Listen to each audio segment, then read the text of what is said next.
ભારતવ્યાપી vote ચોર ગાડી છોડ જનજાગૃતિ અભિયાનના ભાગરૂપે આમોદના Pursa road Navinagari ward number 1 ખાતે ગઈકાલે એક ભવ્ય અને અસરકારક કાર્યક્રમનું આયોજન કરવામાં આવ્યું હતું। આ કાર્યક્રમમાં ઇલેક્ટ્રોનિક વોટિંગ મશીન પ્રણાલીનો સખત વિરોધ કરીને સાચી લોકશાહીની પુનઃસ્થાપના માટે હાકલ કરવામાં આવી હતી। આ કાર્યક્રમમાં કિંગ મેકર મહેબૂબ કાકુજી, આમોદ નગરપાલિકાના માજી પ્રમુખ સાજીદ રાણા, ભરૂચ જિલ્લાના મંત્રી બાબુભાઈ બરફવાલા અને ઉમેશ પંડ્યા સહિતના અગ્રણી નેતાઓ ઉપસ્થિત રહ્યા હતા। સશક્ત નેતૃત્વ હેઠળ યોજાયેલા આ કાર્યક્રમમાં મુખ્ય વક્તાઓ ઈવીએમ પ્રણાલીની ખામીઓ પર તીખી ટીકા કરી હતી।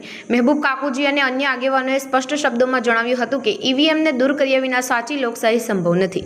નેતાઓએ ભારપૂર્વક જણાવ્યું હતું કે લોકશાહી પ્રણાલીમાં મતદારોનો વિશ્વાસ ફરીથી સ્થાપિત કરવો અત્યંત જરૂરી છે। આ વિશ્વાસ ત્યારે જ પાછો આવશે જ્યારે મતદાન પ્રણાલી સંપૂર્ણપણે પારદર્શક હશે।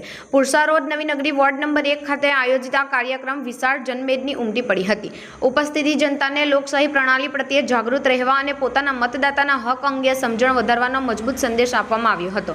આ અભિયાન દ્વારા આગેવાનોએ સામાન્ય નાગરિકોને લોકશાહીના મૂળભૂત સિદ્ધાંતો મહત્વ સમજાવવાનો પ્રયાસ કર્યો હતો અને ઈવીએમ વિરુદ્ધના આંદોલનને વેગ આપવા માટે હાકલ કરી હતી। સમગ્ર કાર્યક્રમમાં લોકશાહી બચાવવાનો હુંકાર ગુંજી ઉઠ્યો હતો। આજ રોજ આંબોદ શહેરની અંદર વોર્ડ નંબર 1 ની અંદર વોટ ચોર ગદ્દી છોડનો રાહુલ ગાંધીજીએ જે પ્રોગ્રામ આપેલો છે એના અનુસંધાનમાં આજે અમારું અભિયાન ચાલી રહેલું છે।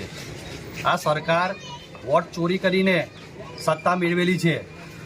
બાબા સાહેબ આંબેડકર સાહેબે એક આપણને બંધારણ આપેલું છે। લોકશાહીની અંદર જીવતા લોકો છે આપણે, ને આપણો હક જે છે વોટ આપવાનો, એ વોટ આપવાનો હક બી આ ભારતીય જનતા પાર્ટીએ છીનવેલો છે। એમાં પણ ચોરી કરેલી છે। વોટ હંમેશા પવિત્ર ગણાય છે, પવિત્ર વોટની બી ચોરી કરેલી છે। આખા ગુજરાત, આખા દેશની અંદર આનો ખૂબ જ પ્રતિસાદ મળી રહેલો છે। વોટ ચોરી કરેલી છે।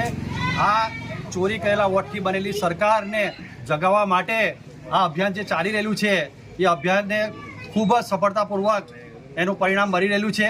આવનાર દિવસોની અંદર આ અભિગમ જે છે અમારો રાહુલ ગાંધીજીનો એ પાર થવાનો છે અને આવા વોટ ચોર લોકોને હંમેશાના માટે લોકો ઘરે મૂકશે આ વખત એ ચોક્કસપણે નક્કી છે।